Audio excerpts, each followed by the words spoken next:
그래가지고 흥민이 형은 이번 여름에 토트넘을 떠나는 겁니까? 아니면 1년 더 팀에 남는 겁니까? 그거야 당사자한테 직접 물어봐야지. 나한테 물어본다고 답이 나오겠나? 아이 그래도 새롭게 부임한 감독님께서 손흥민은 여전히 토트넘에 필요한 선수다 라고 말씀해주시면 잔류할 가능성이 높아질 거라 보이는데, 손흥민이라면 실력을 떠나 상업적인 가치만 놓고 봐도 무조건 남기는 게 이득일 테지만 이적과 잔류는 선수 본인의 결정에 달려있지 않겠나? 꿈에 그리던 우승컵도 들어올렸겠다. 이제라도 1년 연장 옵션 발동이 아닌 정식으로 재계약을 재는다면 흥민이 형께서도 무조건 수락하지 않겠습니까? 뭐 적당히 2-3년짜리 재계약이라면 주급을 삭감할지언정 받아들일 확률이 높겠지만 손흥민의 나이가 며칠 뒤면 33살이지 않던가? 아무리 팀의 주장이자 레전드라 할지라도 스프린트가 생명인 윙어의 경우 다른 포지션에 비해 선수 생명이 짧다고 할 수 있는데 30대 중반 윙어에게 정식 재계약은 조금. 리버풀에선 마찬가지로 92년생 윙어 모하메드 살라와 주급까지 인상해주며 2년짜리 재계약을 했다는 거 아시죠? 토트넘 역시 흥민이 형을 진정한 레전드라 생각한다면 최소한 35살까진 붙잡아줄 필요가 있다는 말입니다. 나 역시 손가는커녕 오히려 손뽕에 가까운 사람이지만 그래도 살라와 손흥민을 동급으로 볼 수는 없지 않겠나?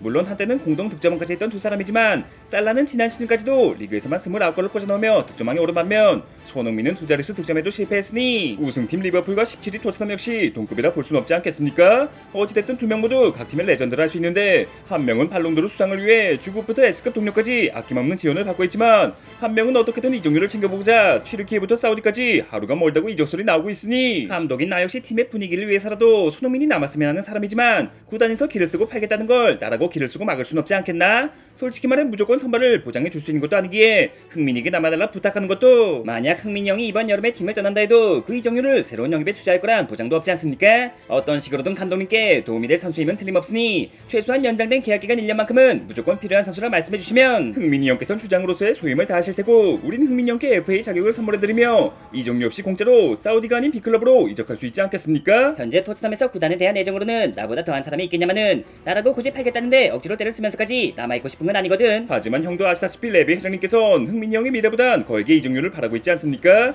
유럽보단 사우디로 한 푼이라도 더 받을 궁리를 하고 있으며 이젠 하다못해 미국 이적설까지 뜨고 있으니 셉셉이는 내가 공짜로 풀려난다 해서 B클럽으로 이적할 수 있을 거라 장담할 수 있어? 아이 뭐 장담까진 할 수 없겠지만 그래도 무려 손흥민이 공짜라면 34살이란 나이에도 불구하고 군침이 나올 거라 보이는데, 날 붙잡을 수 있는 건 군침이 아니라 구체적인 오퍼라는 거 몰라? 나도 사람이고 커리어만큼이나 돈도 중요한 건데 한 살이라도 어릴 때 더 높은 주급을 받으며 이참에 사우디로 넘어가 호날두 선배와 함께한 게 길을 쓰고 토트넘에 남아 확실하지도 않은 내년 이적을 계약하는 것보단 훨씬 더 현실적인 선택지 아니겠나? 하지만 다른 선수도 아니고 손흥민인데 아시아 최초의 프리미어리그 득점왕이자 대한민국 역사상 최고의 개인 성적을 거둔 선수인데 이대로 커리어를 단절시키는 건 좀 아니지 않겠습니까? 아릴날이 맨유도 아닌 맨시티를 잡는 거 못 봤어? 클럽 월드컵에서 보여준 경쟁력이라면 사우디 리그라에서 무조건 경력 단절은 아니라고 보이는데, 그래도 어지간한 축구팬이라면 흥민이 형이 유럽에 남길 바라고 있지 않겠습니까? 주급이 말도 안 되게 비싼 것도 아니고 이적료도 없는 FA 이적이라면 최소한 5대리그 중상위 팀 아다리가 잘 맞으면 우승팀으로의 이적도 가능해 보이는데, 가능해 보이는 것과 구체적인 오퍼에는 명백한 차이가 있다는 거 알지? 얼마 전 김민재의 리버풀 이적설이 나오자 리버풀 팬들의 반응이 어땠을 것 같나? 그야 뭐 이적설을 보도한 매체 커트 오프사이드가 로마노를 제외하면 공신력이 거의 없다고 할 수 있으니 그 사실을 알고 있는 해축 팬들은 찌라시라며 걸러 들었을 테고 한국 기자들은 이때다 싶어 어그로성 기사를 남발하며 라이트 팬들의 마음을 들었다 놨다 하지 않았습니까? 공신력이 있고 없고를 떠나 기사를 접한 한국의 리버풀 팬들은 오히려 민재의 영입을 반대했다면 믿을 수 있겠어? 아니 한국 선수가 자신이 응원하는 팀에 온다면 그것도 그저 그런 선수가 아닌 김민재라면 쌍수를 들고 환영해야 하는 거 아닌가요? 뭐 나폴리 시절에 비하면 기량이 조금 떨어졌다지만 충분히 리버풀에서도 살아남을 실력이라 보이는데, 부상을 비롯한 이유로 실력을 의심하는 것도 있겠지만 오랜 시간 해외 축구팀을 응원하며 명예 시민을 잘 찾는 팬들 중 일부는 이른바 누구누구 맘이라 불리는 극성 팬들의 유입을 극도로 꺼리기 때문이지. 경기력을 떠나 무조건 빨고 보는, 심지어 팀 동료를 디스하면서까지 자기 선수를 추앙하는 팬들 말씀이죠. 그중 일부는 경기는커녕 하이라이트도 보지 않고 무조건 찬양, 동료들의 활약은 무시하고 주전 경쟁자는 내려치고 심할 경우엔 인스타 테러를 넘어 왕실이나 정부에 사용을 청원하기도 한다면서요. 나 역시 과거 기레기와 극성 손봉의 콜라보로 페리시 선배를 단두대에 올렸던 거 기억하지? 이처럼 자신이 응원하는 팀이 하루가 멀다고 구설수에 시달리며 국뽕으로 점령되는 사태를 방지하고자 실력이 좋고 나쁘고를 떠나 더 이상 한국 선수의 영입을 반기지 않는다는 말이지. 근데 국뽕이라고 해서 무조건 나쁜 건 아니지 않습니까? 그 시절 박지성을 시작으로 현 시점 손흥민까지 매일 아침 주모를 소환하며 공부에 지친 학생들과 일에 지친 직장인들에게 적지 않은 힘이 되었다고 보이는데, 도파민이라는 건 원래 짜릿하면 짜릿할수록 다음번엔 더 큰 자극이 필요하다는 거 알지? 어지간한 이슈엔 감흥도 없는 요즘 세상에서 기자들의 기사는 점점 더 자극적으로 변하고 있으며 팬들 간의 키보드 배틀은 UFC를 방불케 하고 있으니 국뽕 역시 시사량을 넘어도 한참을 넘었었단 말이지. 올드 팬들이 지나친 국뽕을 불편해하는 건 이해하지만 그렇다고 실력 있는 선수의 영입을 거부할 정도인가요? 코나테의 재계약이 불분명한 상황에서 김민재급의 센터백을 영입하는 건 팀 전체 전력의 향상은 물론이고 같은 한국인으로서 반가운 소식이지 않겠습니까? 국내 최대 포털 사이트 네이버 스포츠에서 인기 순으로 기사를 정리하면 거의 이적이 확실하다는 뉘앙스의 어그로성 가짜뉴스가 1, 2위를 다투고 있다는 거 알지? 한국인으로서 한국 선수를 응원하는 마음은 당연하겠지만 공신력도 없는 기사 때문에 쓸데없는 질문을 받고 있으니 팬들의 기분이 좋을 수가 있겠나? 쓸데없는 질문이라면 어떤 걸 말씀하시는 거죠? 예를 들어 셉세빈이가 리버풀 팬이라고 가정했을 때 셉세빈아 오랜만이다. 아참 김민재 리버풀로 이적한다며 반다이크와 김민재 조합이라면 챔스 우승은 따놓은 거 아니야? 아이 그게 이적설이 뜨긴 했지만 공신력이 거의 없는 수준이며 만에 하나 이적을 한다 해도 주전 센터백은 코나테와 반다이크의 조합으로 코나테는 또 누군데? 김민재가 발롱도르 순위에서 수비수 1등 아니었나? 한국을 넘어 세계 최고의 수비수를 후보로 쓰는 게 말이나 된다고 생각해? 물론 2년 전 나폴리 시절의 김민재라면 코나테가 밀려날 수도 있겠지만 최근 들어 부상도 잦은 편에 큰 경기에 나올 때마다 실수를 범하는 관계로 정말 만에 하나 영입을 한다 해도 3옵션으로 뛰어야 할걸. 풀옵션은 들어봤어도 3옵션은 또 뭔데? 설마 김민재가 주전이 아닐 거란 말이야? 이미 지난 시즌 코나테와 반다이크의 조합으로 프리미어리그 우승에 성공했는데 뮤인에서도 주전이 확실치 않은 김민재를 선발로 쓰기엔 그래봤자 챔스에선 파리한테 밀려 16강에서 탈락하지 않았던가?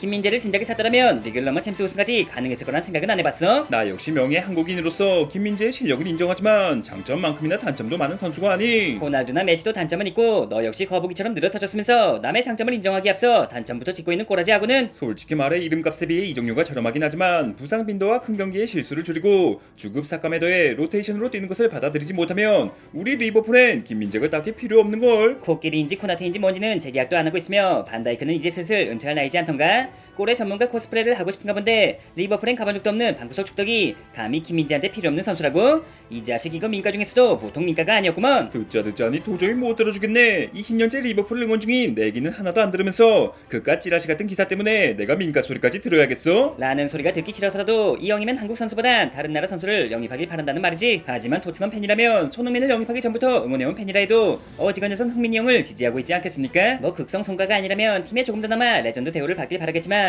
나 역시 객관적으로 봤을 땐 대체제가 필요할 나이관이 날 매각해서라도 새로운 선수의 영입을 바라고 있는 사람도 분명 있겠지. 그럼 만약 흥민이 형이 1년 더 토트넘에 있다가 내년 여름 FA를 노린다면 자기네 팀에 오지 않길 바라는 사람도 있을까요? 아무리 그래도 한국 축구의 전설 손흥민이 마지막 무대로 우리 팀을 선택하는 건데 뭐 이적료도 없고 주급도 비싼 편은 아니거니 선수 자체에 대한 거부 반응은 심하지 않을 수 있겠지만 앞서 말했듯 팬덤을 국뽕이 지배할 우려 때문에 반기지 않을 사람도 분명 있을 거다. 강인이 역시 아스날 이적설이 떴을 때 많은 사람들이 프리미어리그 입성을 기대했지만 오히려 아스날 팬들은 달가워하지 않는 사람이 제법 있었다고 하던걸. 맨유엔 박지성이 토트넘엔 손흥민이 있다고 다른 팀 팬들이 부러워하던 게 엊그제 같은데 이젠 한국 선수의 영입을 두려워할 지경이라니 어떻게 하면 다시 예전처럼 돌아갈 수 있을까요? 언론에선 선수의 활약상과 이적설을 객관적으로 보도하고 기자와 유튜버들 역시 적당한 선에서 이슈를 다뤄야겠지. 아무리 클럽 월드컵이 생각보다 노잼이라지만 시즌이 끝나고 한 달이 넘도록 손흥민, 김민재, 이강인의 이적설만 주구장창 그것도 전부 복사 붙여넣기에 충격, 폭로, 마지막 경고 등의 자극적인 제목으로 오피셜도 아니면서 오피셜급 히어리고도 아니면서 히어리고급이란 낚시로 사실상 한 달째 축구 팬들을 낳고 있으니 올드 팬이고 라이트 팬이고 할 것 없이 정신적으로 지칠 수밖에 없지 않겠나? 하지만 그렇게라도 하지 않으면 관심조차 없으니 뉴스고 기사고 유튜브고 인스타고 전부 똑같은 가십을 양산하고 있는 거 아니겠습니까? 그러니까 적당히들 해야 한다는 말이지. 무조건 공신력이 뒷받침돼야 컨텐츠를 만들 수 있는 건 아니지만 어제도 그제도 똑같은 내용을 제목만 더 자극적으로 바꿔서 오늘도 내일도 올리고 있으니 축구에 대한 관심도 제자리 걸음인 거고 오랜 시간 팀을 응원해온 해축 팬들이 한국 선수의 영입을 더 이상 반기지 않는 거 아니겠나?